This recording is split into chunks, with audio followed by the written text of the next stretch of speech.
ନିଜେ ନିଜର ପିତା ହୋଇଥିବାରୁ ତାଙ୍କ ଇଚ୍ଛାକୃତ ଶରୀରରୁ ସେ ଜନ୍ମ ନେଇଥିବ। ତାଙ୍କ ନାଁ ହେଲା ଜନକ। ସୀତାଙ୍କର ବାପାଙ୍କ ନାଁ ଜନକ ନୁହେଁ। ସୀତାଙ୍କ ବାପା ନାଁ କଣ ନା ପ୍ରଥମେ ଜନ୍ମ ନେଲେ ଯିଏ ସିଏ ହେଲେ ମିଥିଳ ଜନକ, ମନ୍ଥନ ପ୍ରକ୍ରିୟା। ଦ୍ୱିତୀୟ ଜନକ ହେଲେ କିଏ? ଉଦାବସୁ ଜନକ। ତୃତୀୟ ଜନକ କିଏ ହେଲେ? ନନ୍ଦିବର୍ଦ୍ଧକ ଜନକ। ଚତୁର୍ଥ ଜନକ କିଏ ହେଲେ? ସୁକେତୁ ଜନକ। ପଞ୍ଚମ ଜନକ କିଏ ହେଲେ? ବୈବରାତ ଜନକ। 6 ନମ୍ବର ଜନକ କିଏ ହେଲେ? ହର୍ଷୋରମା ଜନକ। 7 ନମ୍ବର ଜନକ କିଏ ହେଲେ? ଶିରଧ୍ୱଜ ଜନକ। এই 7 নম্বর জনকଙ୍କର পুত্রী হেলে মা জানকী। সংসারে 3 জন ঝিও বিনা মা বিনা বাপারে জন্ম নেইছেন। সে 3 জন কিଏ? না জଣେ ହେଲେ ମା ଜାନକୀ।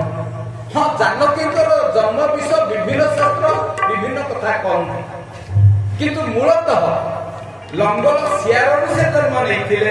ଯେତେବେଳେ ଅନାବୃଷ୍ଟିକୁ ରୋକିବା ପାଇଁ ରାଜର୍ଷି ଶିରଧ୍ୱଜ ଜନକ ଯେତେବେଳେ ଲଙ୍ଗଳ ଶିଆର କରୁଥିଲେ ସେତେବେଳେ ଲଙ୍ଗଳ ଶିଆରରୁ ଜନ୍ମ ନେଇଥିଲେ ମା ସୀତା। ସୀତା ଶବ୍ଦର ଅର୍ଥ ସିଅ, ଦନ୍ତେଶ ଦୀର୍ଘେଇ ଶୀତ ଶବ୍ଦର ଅର୍ଥ ଲଙ୍ଗଳ ଗାର। ବିନା ମା ବାପାରେ ସେ ଜନ୍ମ ସୀତା।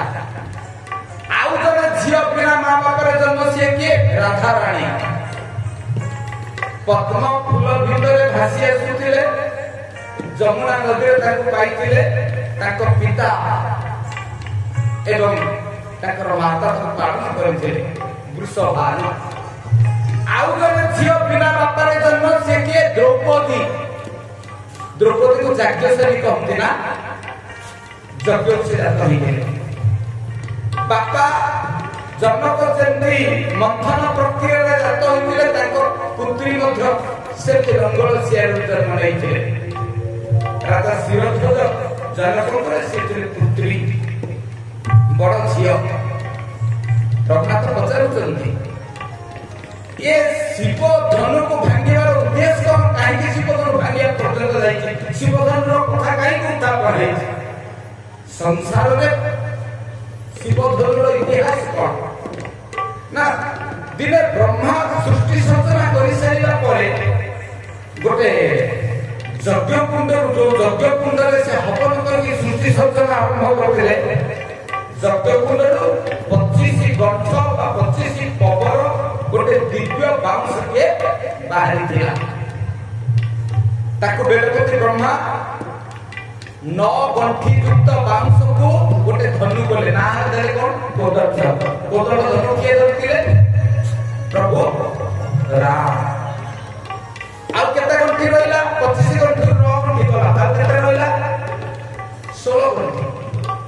7 ଗଣ୍ଠିରେ ଆଉ ଗୋଟେ ଧନୁ ତିଆରି କଲେ, ତା ନାଁ ଦେଲେ ସାରଙ୍ଗ। ଭଗବାନ ବିଷ୍ଣୁଙ୍କୁ ସେ ଧନୁକୁ ଅର୍ପଣ କରାଗଲା। 9 7 16। ଆଉ ରହିଲା 9 ଗଣ୍ଠି। ଆଉ 9 ଗଣ୍ଠି ଭିତରୁ 5 ଗଣ୍ଠିରେ ଆଉ ଗୋଟେ ଧନୁ ତିଆରି କଲେ। ସେ 5 ଗଣ୍ଠିର ଧନୁକୁ ଅର୍ପଣ କରାଗଲା ଶଙ୍କର ଭଗବାନ ଶିବ ଧନୁ, ପିନାକ ଧନୁ ବୋଲି କୁହାଗଲା। 9 7 16 5 21 ଆଉ 4ଟା ଗଣ୍ଠି ରହିଲା। 3 ଗଣ୍ଠିରେ ଆଉ ଗୋଟିଏ ଧନୁ ବିଶ୍ୱକର୍ମାଙ୍କ ହାତରେ ତିଆରି କଲେ। ସେ ଧନୁର ନାଁ ହେଉଛି ଗାଣ୍ଡୀବ ଧନୁ, ଅର୍ଜୁନକୁ ପ୍ରଦାନ କରାଗଲା। ଆଉ ଗୋଟିଏ ଗଣ୍ଠି ରହିଲା, ଗୋଟିଏ ପବନ ରହିଲା। ସେଇ 1 ଗଣ୍ଠିରେ କଣ କଲେ? ମୁରଲି। ଭାଇନା କହୁଛନ୍ତି ମୁରଲି ମୋହନ ବଂଶୀ ଭଗବାନ କୃଷ୍ଣଙ୍କୁ ଦିଆଗଲା। ଇଏ ହେଉଛି ସେଇ ଧନୁର ଇତିହାସ। କିନ୍ତୁ ଗତକାଲି ଦେଖୁଥିଲି ପଦ୍ମ ପୁରାଣର ପାତାଳ ଖଣ୍ଡର 76 ନମ୍ବର ଶ୍ଲୋକରେ ଅଛି ଯେ ସୀତାଙ୍କ ସ୍ୱୟଂବରରେ ଯୋଉ ଧନୁକୁ ଭଙ୍ଗାଗଲା ସେ ଶିବ ଧନୁ ନୁହେଁ। ଆଉ ଥରେ କହିଦଉଛି, ପଦ୍ମ ପୁରାଣ ପାତାଳ ଖଣ୍ଡ 76 ଶ୍ଲୋକରେ ଲେଖାଯାଇଛି से धनुर ना हो अजगब अजगब धनु को भगवान शंकर भगवान त्रिपुरासुर बध कला परे देवरथ को प्रदान करथिले। आपण देखंतु पद्म पुराण कोन कहबे कहले एंते संत तुलसी पुण्यश्लोक महर्षि वाल्मीकि लिखिले शिव धनु किंतु शिव तो धनु एठी पिनाक धनु बुझाए आमे समस्त शिव धनु कहले पिनाक को बुझाए। आपण गोटे साधारण कथा बुझिले भगवान होचंती शिवंकर भक्त को हिसाब रे राम शिव भगवान को धनु भांगिबे धनु को जति भांगिबे शिवंकर प्रति अपमान नुहे।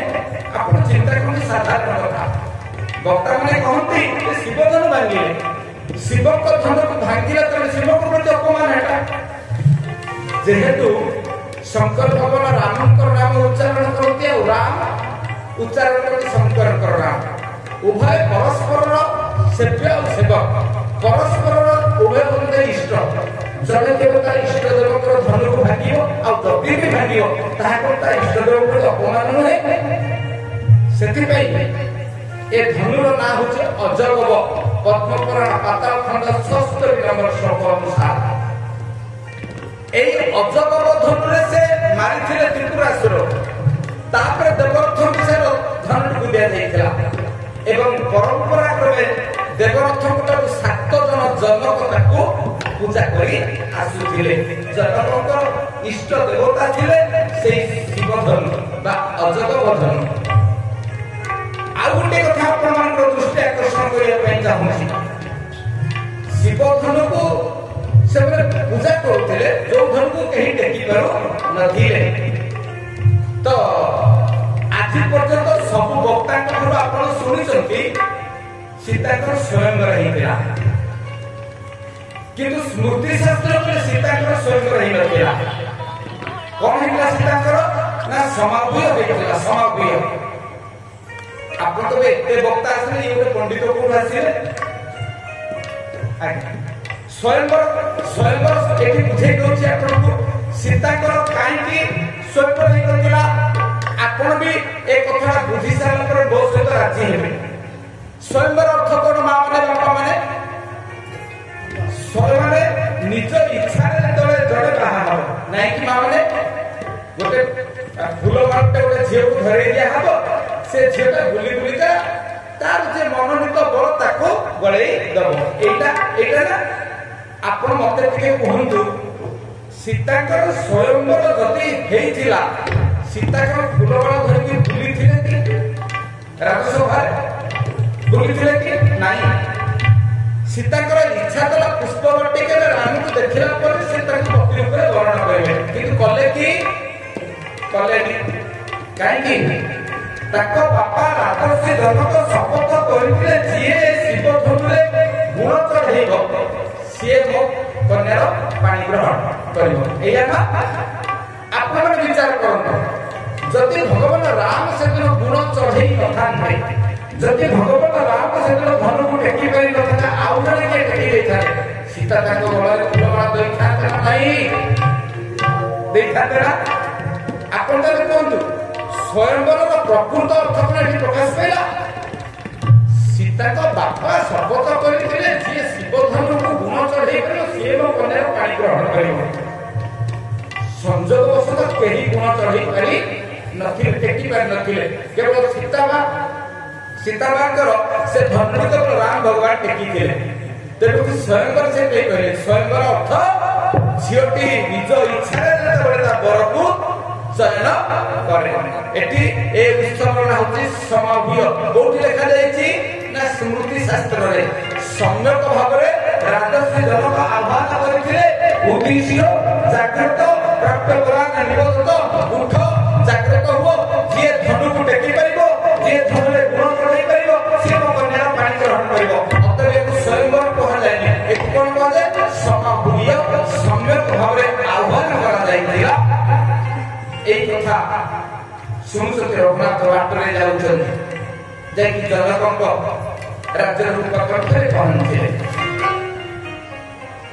खबर पाइले राजर्षि जनक दौड़ी के आसी कूल पुरोहित सतानंद अछते सतानंद के गौतम अहल्याकर पुत्र सतानंद सुनिले मो मां को उद्धार करके आसी भगवान ताके देखि दर्शन करी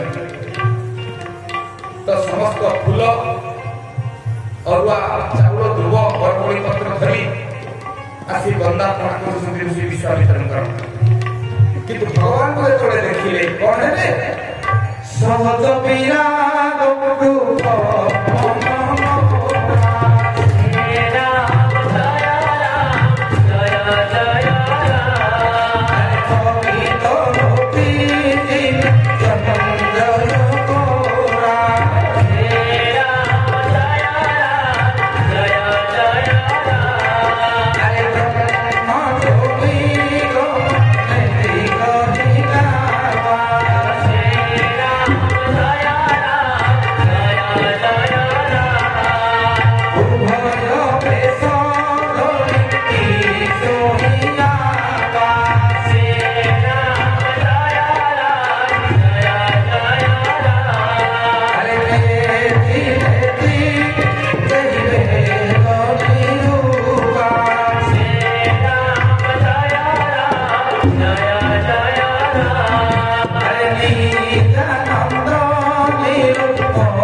मुहूर्ति निर्गुण निराकारवादी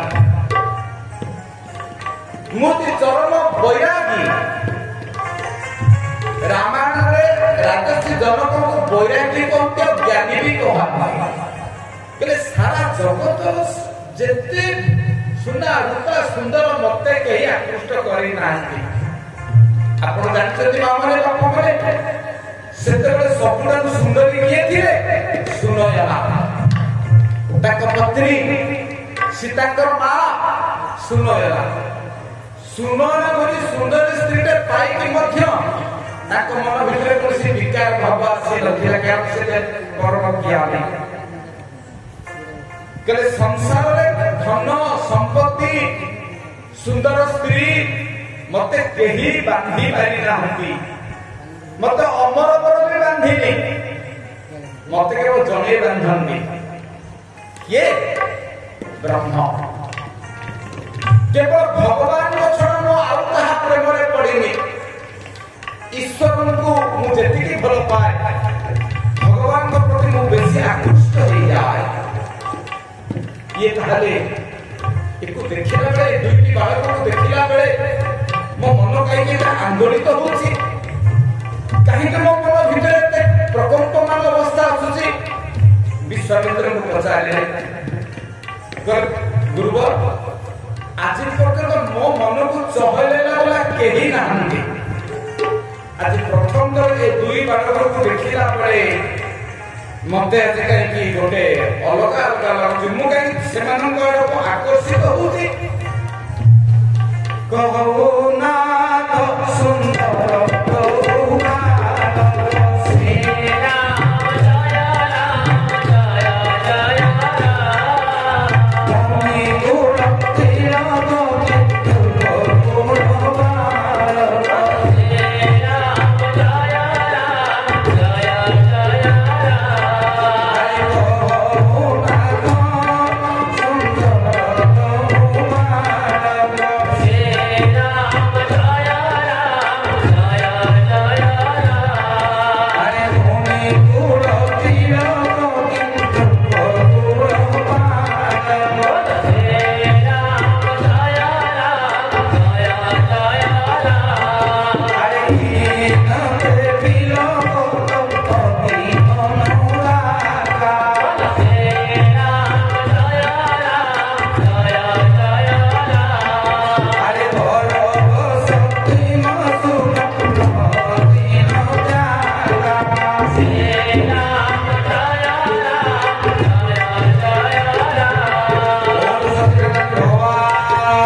କରିଦେଲେ ରାଜଶ୍ରୀ ଜନ।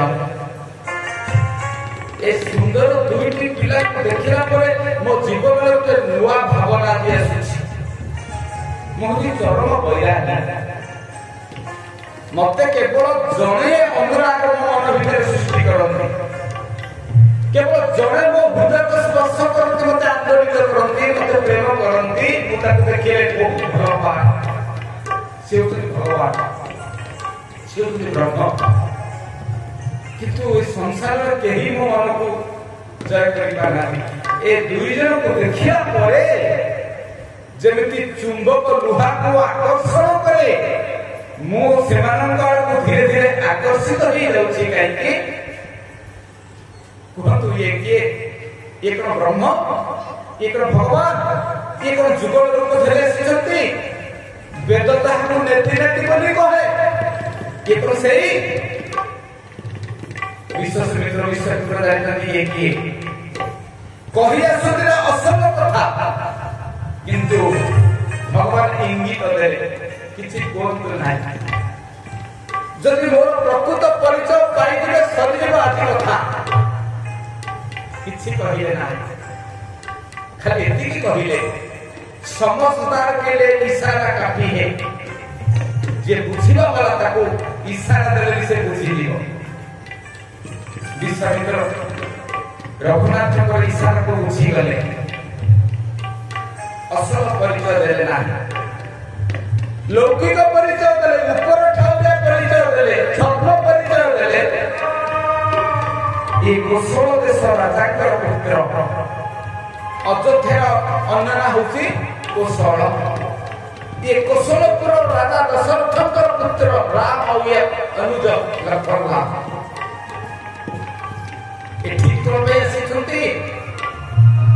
आपण मते मिछ को नंती तो एक ब्रह्म नंती बोले ना ये ब्रह्म नंती तथापि मन भीतर संदेह रही गला राजश्री दशरथ ये निश्चित ब्रह्म मते काहे स्पर्श करछंती ब्रह्म को स्तुति करे महाप्रभु जय हरि नरदेहे अपतारे एई दुनियार जेते दुख राशि एई दुनियार जेते दुख अछि निज अंगे नेलो जय हरि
रे